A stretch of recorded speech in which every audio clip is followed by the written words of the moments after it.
Resuming debate, Senator Plett. Thank you, Madam Speaker. Honourable Senators, I rise today in a very unusual position. It is not every day that I find myself compelled to speak about ill-conceived and objectively short-sighted legislation while committing not to stand in the way of its passage. But in this case, the government has tied her hands, as the alternative to the passage of Bill C-39 is much more dire. I want to start off by, and as Senator Manning said in his eloquent, emotional speech, we disagree with each other, but I respect everyone's opinion in this chamber, even though they may be different than mine, and I respect my colleague Senator Kutcher and his opinion. But I do at least want to make a few comments that I find very troubling about his comments a few minutes ago. The act of suicide is the act of intentionally causing one's own death. Suicide is the act of intentionally causing one's own death. We can call suicide by something else, but it is suicide. If somebody intentionally chooses to take his or her own life, even if they solicit the help of somebody, let's at least call it what it is. And when the good senator says that somebody who is suicidal will not be given access to suicide, when we are in fact passing a bill that does exactly that, I find that mind-boggling, because calling it made is still not taking away from the fact that one is intentionally causing one's own death, and in this case soliciting the help of someone. But I want to make it clear at the outset for anyone listening that allowing this bill to pass should not in any way be interpreted as an endorsement for the legalization of assisted suicide for mental illness. Quite the contrary. If this bill does not pass on March 17th, that's next week, colleagues, Canadians suffering from mental illness as the sole underlying condition will be eligible to end their lives with the assistance of a medical professional.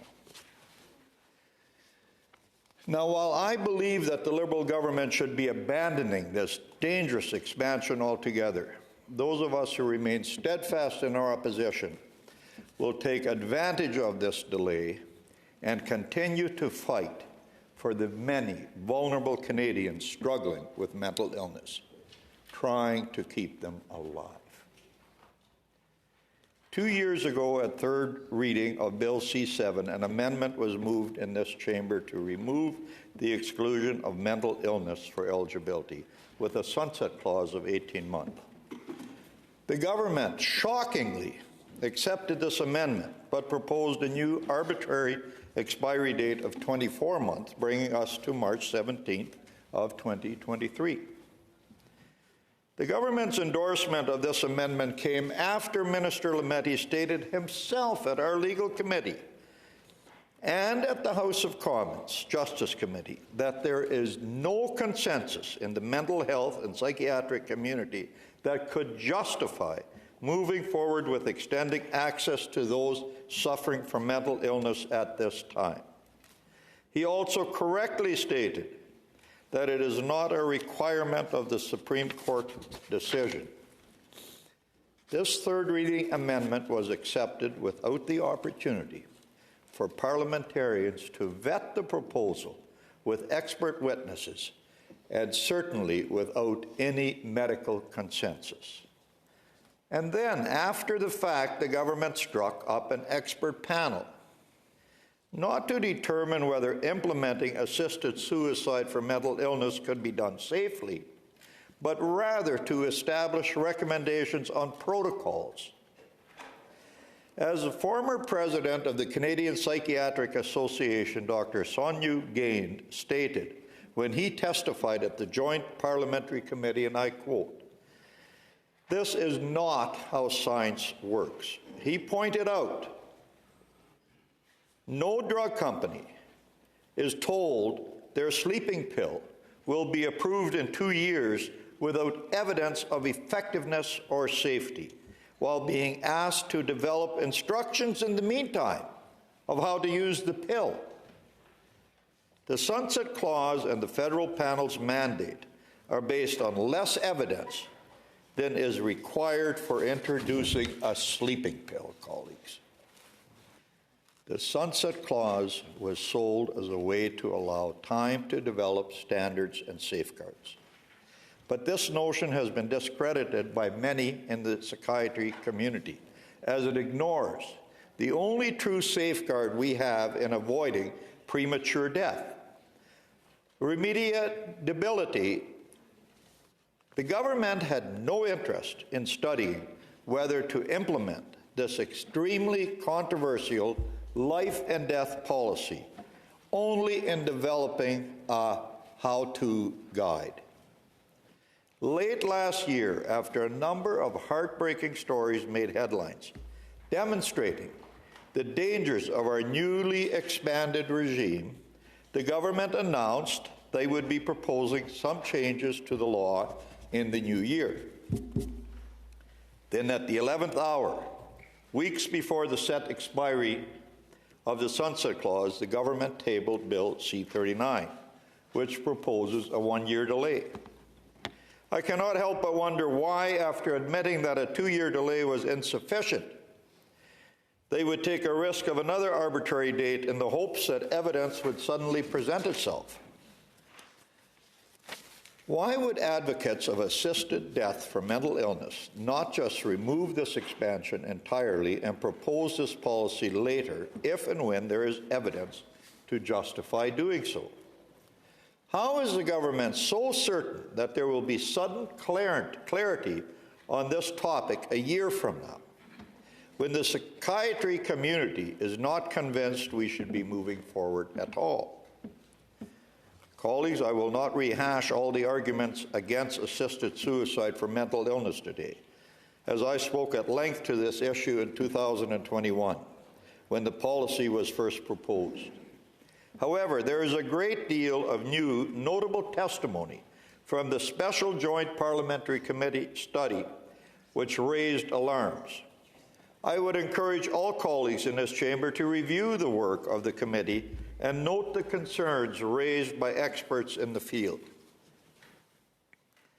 For example, the committee heard expert testimony, stating that vulnerable and marginalized Canadians are at greater risk of premature death, that psychiatric patients have indicated their intention to stop potentially effective treatments in anticipation of MAID, that insufficient data does not yet exist, and that it currently remains impossible to distinguish between suicidality and assisted suicide requests.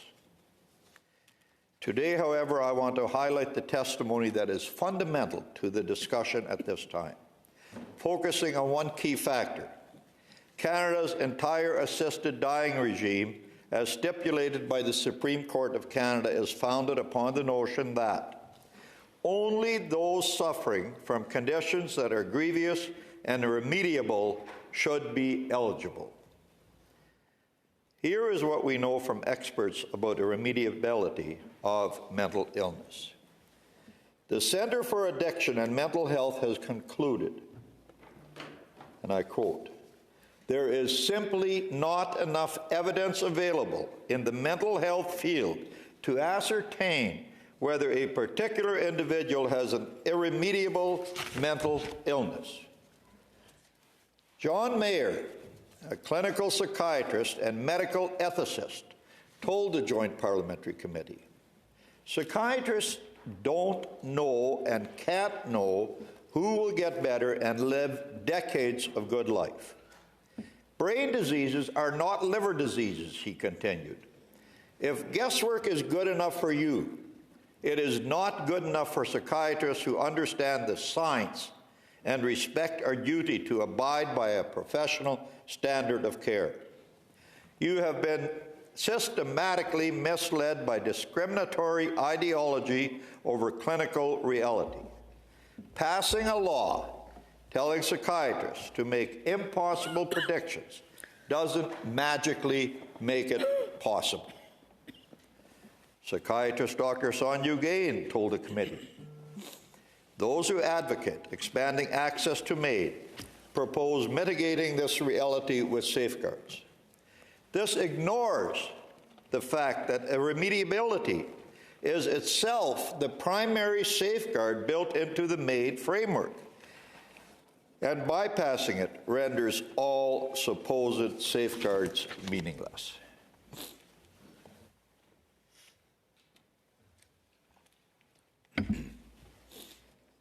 Dr. Brian Macera, a clinical psychiatrist and professor at the University du Quebec à Montreal, said in his testimony, I'm a scientist. The latest Cochrane review of research on the ability to find some indicator of the future course of a mental illness, either treated or untreated, concluded that we have no specific scientific way of doing this. Dr. Mark Senior, psychiatrist and suicide prevention expert, stated, in short, we are essentially missing all the necessary scientific evidence to evaluate the safety of physician-assisted death for mental illness.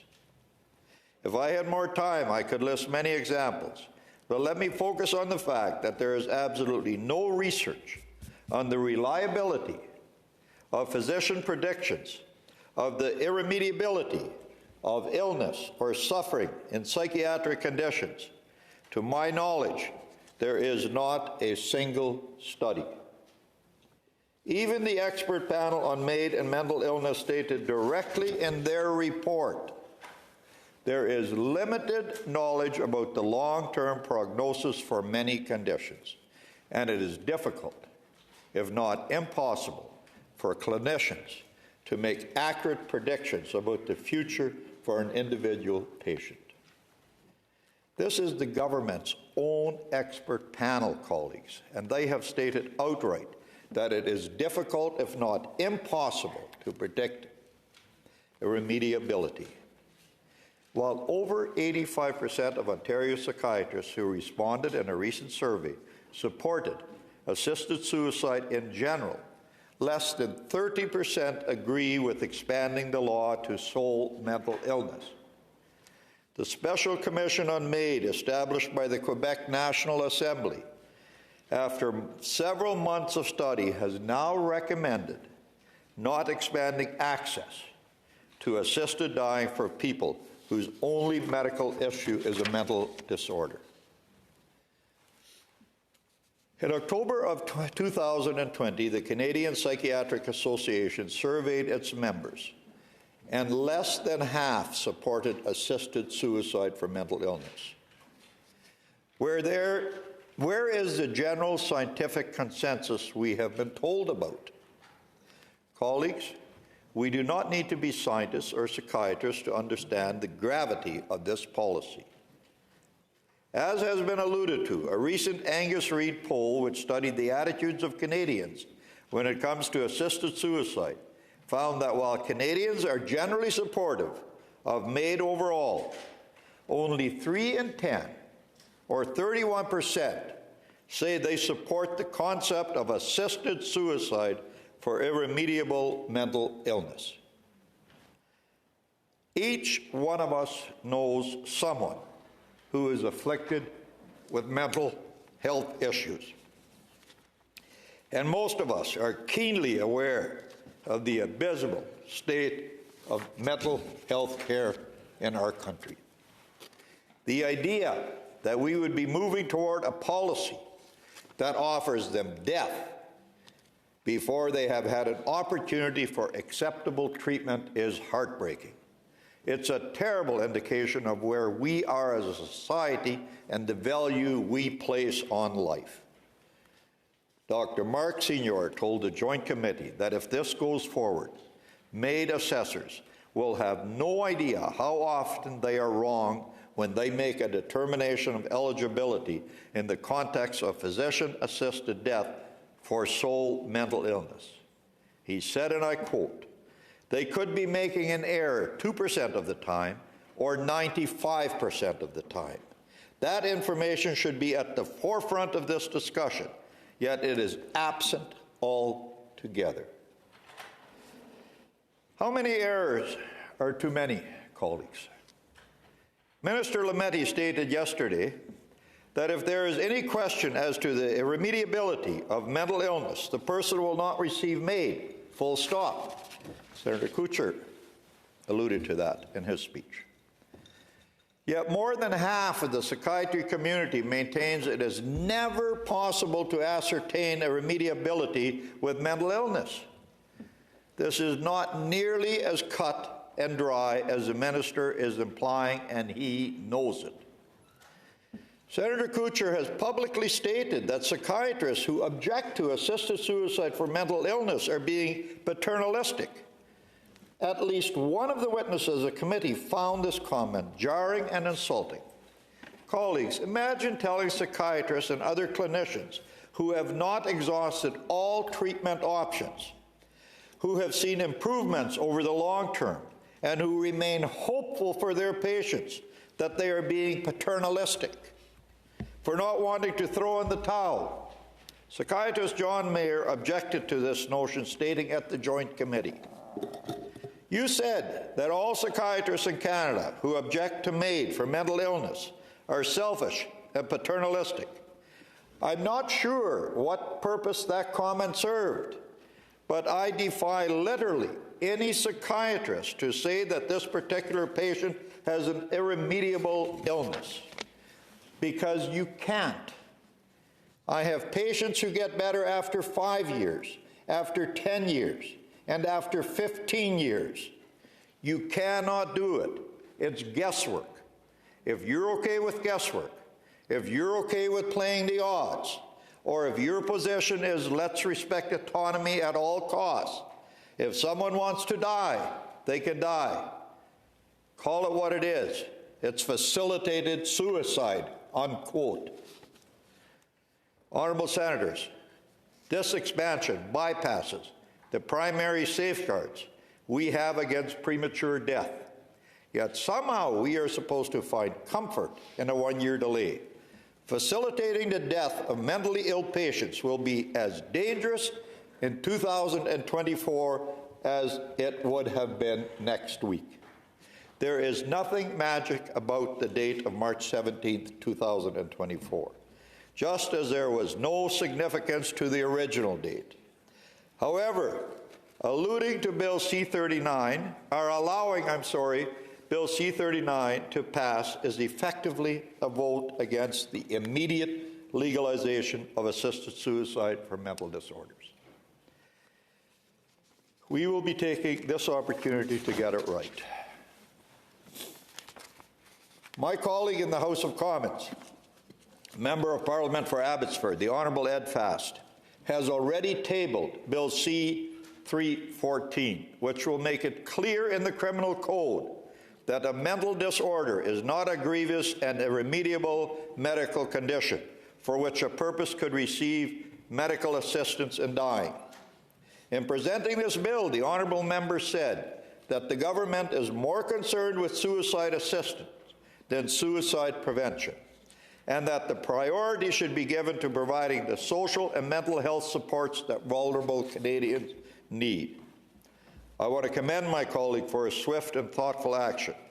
Colleagues, we will have an opportunity to get this right when that bill comes before us, as I am hopeful that it will. And I look forward personally to supporting this bill every step of the way, and I hope you will join us. I have always said when it comes to assisted dying, it is a very personal emotional issue on which reasonable people can disagree. I do want to take a moment, however, to reflect on the debates we had when assisted dying was first legalized with Bill C-14 and subsequently when it was expanded through Bill C-7. Those of us who pointed to other jurisdictions and raised the slippery slope argument were told our concerns were unfounded. We heard it again this afternoon right here in this chamber. We heard there are logical fallacies and that Canada was taking a careful and cautious approach. We were assured that assisted suicide would be offered in the most narrow and grievous of circumstances. Colleagues, look where we are today. While I did believe we were on a dangerous trajectory, I could never have imagined that in just a few short years, we would be offering assisted suicide to those living with a disability before we have made even marginal improvements in their quality of living. I could never have imagined that we would be offering assisted suicide to veterans, to those suffering from potentially treatable illnesses. And now, colleagues, we are seriously talking about offering assisted suicide to children. Just a few years after our slippery slope, concerns were dismissed. Let's be cognizant of the speed at which we have moved the next time these issues are raised. Let us strongly consider heeding the warnings of international experts who have seen this play out in their jurisdiction. Every policy decision we make is important, but in this case, the risks we are taking in getting it wrong has tragic life and death consequences. To those listening who are struggling with mental illness or who love someone with mental illness, and to those who treat and support them, please know this fight is not over. The work has only begun. As I said, Bill C-314 has been tabled and will put an end to this reckless expansion. I look forward to continuing the fight in this chamber, and I would encourage all colleagues to give the bill due consideration when it comes our way. Thank you.